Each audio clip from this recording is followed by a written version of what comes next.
ஏம்மா மாங்காய் தான் இத்தனை இருக்கு. எனக்கு மாங்காய் பச்சடி பண்ணலாமே. நல்ல காரசாரமான மாங்காய் பச்சடி பண்ணலாமா? ரொம்ப காயாவும் இருக்கக்கூடாது, ரொம்ப பழமாவும் இல்லாத மாரி சினப்பு மாங்காய எடுத்துக்கோங்க. இந்த மாரி நல்லா சதுரமா கட் பண்ணி வச்சுக்கோங்க. நான் இன்றைக்கி 3 மாங்காய் கட் பண்ணியிருக்கிறேன்.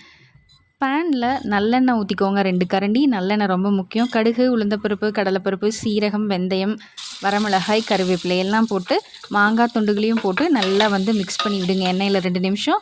அதுக்கப்புறம் கலருக்கு கொஞ்சம் வரமிளகாய் தூள், சாம்பார் மிளகாய் தூள், காரத்துக்கு உப்பு தேவையான அளவு போட்டு நல்லா 5 நிமிஷம் அதே மாதிரி மிக்ஸ் பண்ணுங்கள். 1/4 கப்பு புளி, 1/4 கப்பு தண்ணி ரெண்டையும் ஆட் பண்ணி நல்லா 5 நிமிஷம் மாங்காய் நல்லா கொதிக்க விடுங்க.